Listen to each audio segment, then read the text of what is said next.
الملائكة المقربين صلى الله عليه وسلم عليهم وخصوصا إلى روح سلطان الأولياء عبد القادر الجيلاني وسيد جميع المقام وفي العصر سيدنا أبو الحسن الأسادي وخصوصا إلى روح شيخنا النبي محمد بن عبد الله ورسولهم ورسولهم إن الله يؤتي درجاتهم في الجنة وينفعنا من بركاتهم وأنوارهم وعلومهم ونفحاتهم في الدين والدنيا والآخرة وخصوصا إلى روح المرحومة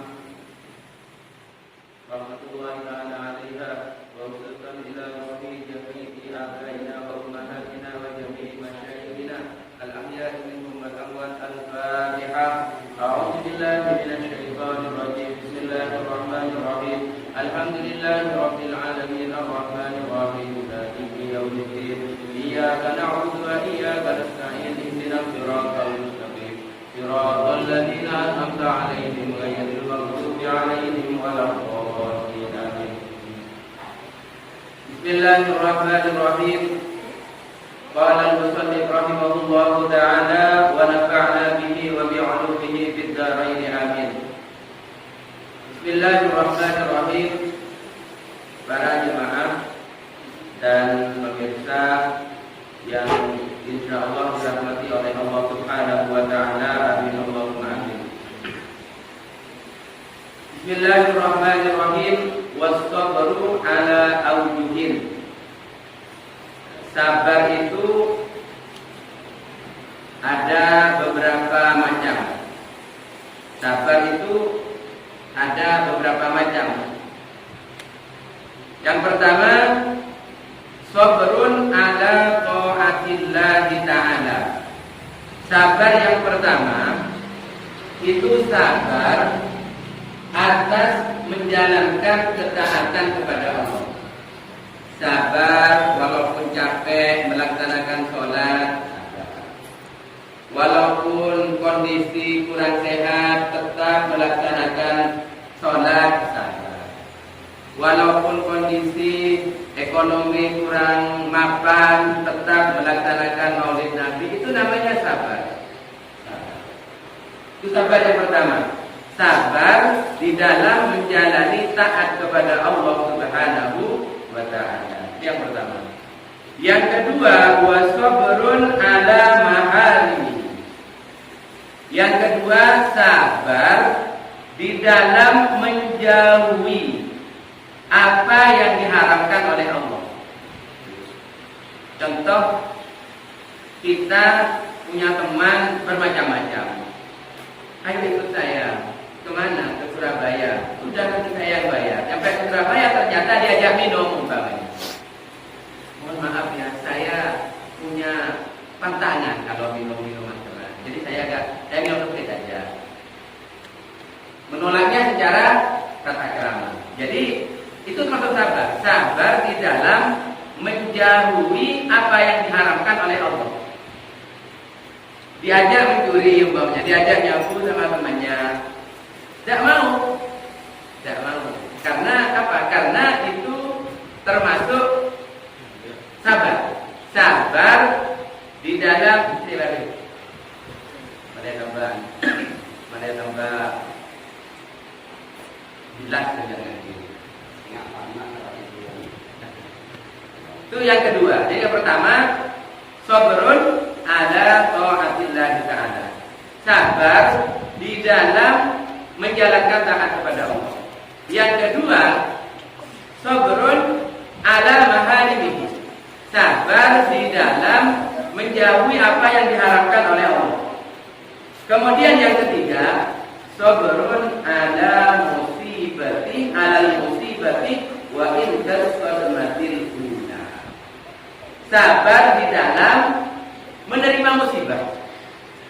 Banyak kan musibah itu banyak. Diberi sakit,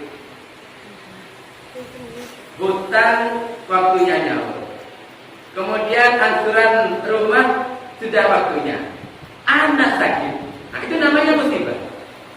Itu tetap sabar, tetap mengharapkan kepada Allah. Inna lillahi wa inna ilaihi raji'un. Bahwa sesungguhnya kami dari Allah dan akan kembali kepada Allah. Jadi setiap kita menerima musibah, kita itu dianjurkan oleh Allah untuk membaca inna lillahi wa inna ilaihi raji'un. Pernah ada orang si A kecelakaan, bilang ke saya inna lillahi wa inna ilaihi raji'un. Tidak ada matinya. Jadi dikira inna lillahi wa inna ilaihi raji'un itu aja mati aja. Jadi kita umpamanya ada polisi tidur, tidak tahu kalau ada polisi tidur, lampunya mati mamanya. Tidur. Innalillahi wa inna ilaihi raji'un. Itu namanya musibah dikembalikan kepada Allah Subhanahu wa taala. Musibah yang paling sabar di dalam musibah ini yang paling tinggi indah sebagaimana pula ketika kejadian yang pertama. Jadi umpamanya punya uang, terus mau bayar angsuran, keluar dari rumah, nyampe jalan uangnya jatuh, diambil orang, hilang. Oh, berarti itu bukan rezeki saya. Semoga Allah menggantinya dengan yang lebih baik. Itu namanya sabar indah sebagaimana pula ketika diberi musibah oleh Allah langsung hatinya sabar menerima. Insya Allah orang yang seperti itu segera diganti oleh Allah Subhanahu wa taala. Sekarang orang yang sabar tadi sabar atas taat kepada Allah, sabar di dalam menjauhi apa yang diharamkan oleh Allah. Yang ketiga, sabar atas musibah yang diberikan oleh Allah. Sekarang apa manfaat dan hikmah yang akan diterima bagi orang yang sabar dari tiga macam tersebut? Yang pertama, faman sabara ala ta'atillahi ta'ala a'tahu Allah ta'ala yaumal qiyamati salasimi'ati darajatin fil jannah. Barang siapa yang sabar di dalam menjalankan taat kepada Allah, maka besok di hari kiamat Allah akan memberikan derajat 300 derajat di dalam surga. Masya Allah. Jadi orang yang sabar di dalam menjalani taat kepada Allah, besok di hari kiamat akan diberi derajat oleh Allah 300 derajat di dalam surga. Padahal kullu darajatin ma bainas samai wal ardi. Padahal satu derajat saja itu perbandingannya antara langit dan bumi. Masya Allah, ini luar biasa. Makanya orang kadang kita bersangka ada orang pelaku maksiat, tukang judi, naudzubillah. Pokoknya pekerjaannya selalu maksiat. Tapi oleh Allah ketika diberi musibah, dia sabar. Dosanya itu bisa diampuni oleh Allah karena sabarnya terhadap menerima musibah. Makanya orang itu tidak bisa dipandang remeh, dipandang sebelah mata. Siapapun orangnya, pekerjaan apapun yang dia lakukan, kita tidak boleh. Kita harus tetap tawadhu, harus tetap an-nakasor, harus tetap menganggap bahwa dirinya lebih rendah daripada orang tersebut. Itu cara kita memandang orang. Itu sabar yang pertama. Jadi di dalam sabar menjalani taat kepada Allah, imbalannya besok di hari kiamat Allah akan memberikan 300 derajat di dalam surga. Padahal 1 derajat saja itu perbandingannya antara langit dan bumi. Yang pertama. Yang kedua, wa man sabara ala maharimillahi a'tahu Allahu yaumal qiyamati 600 darajatin. Barang siapa yang sabar di dalam menjauhi apa yang diharamkan oleh Allah, maka Allah akan memberikan kepada orang tersebut di hari kiamat 600 derajat.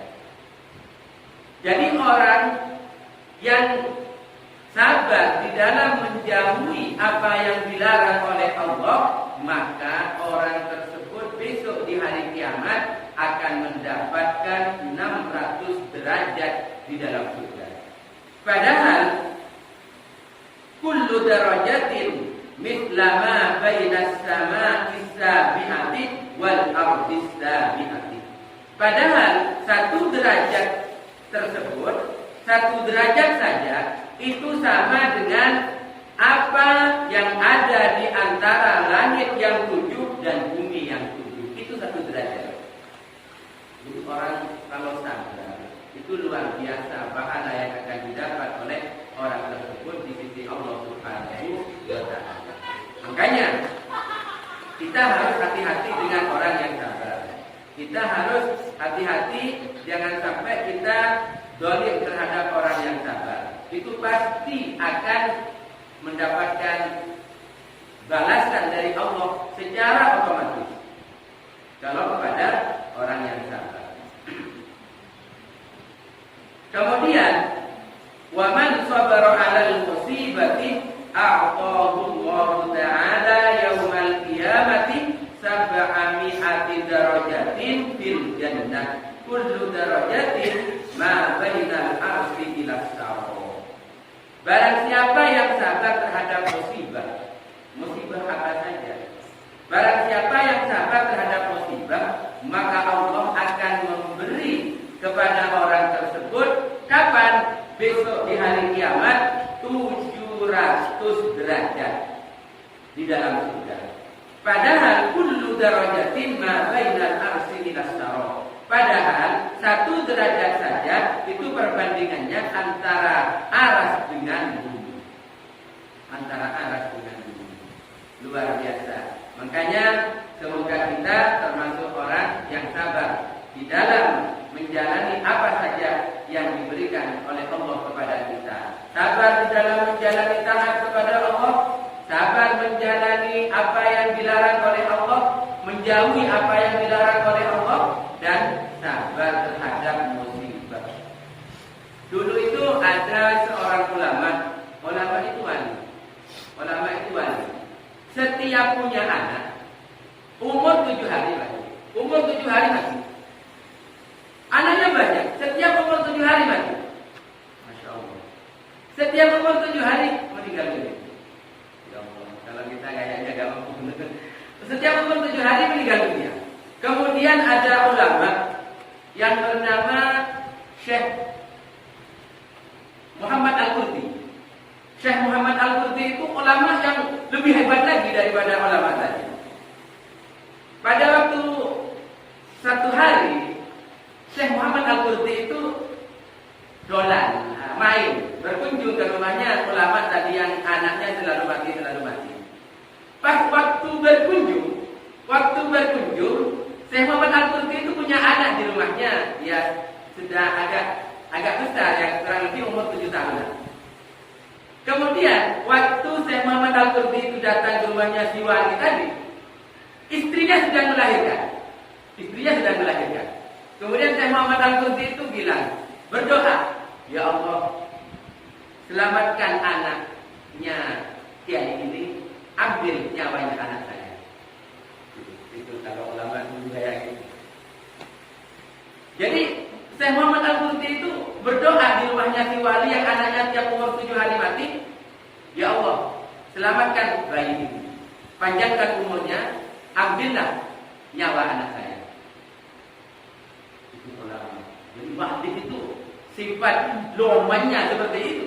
Bukan hanya harta yang dikorbankan, jiwanya sendiri atau anaknya sendiri itu dikorbankan. Kemudian anaknya kiai itu umur panjang sampai tua. Ketika Syekh Muhammad Al-Qurti pulang ke rumah, nyampe rumah anaknya meninggal dunia. Itu ulama dulu. Jadi di dalam ingin membahagiakan orang itu sampai mengorbankan darah dagingnya sendiri. Yaitu anaknya.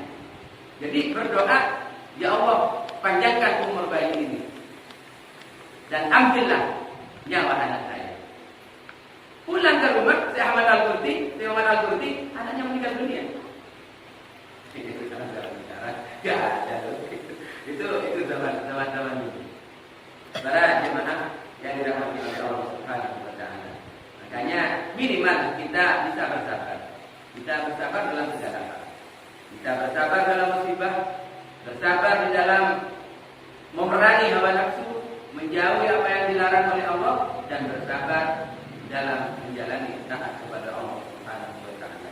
Semoga sedikit keterangan menjadi tambahan ilmu yang manfaat dan barokah sehingga menjadi bekal untuk masuk ke surga Allah Subhanahu wa taala. Amin Allahumma amin. Assalamualaikum warahmatullahi wabarakatuh.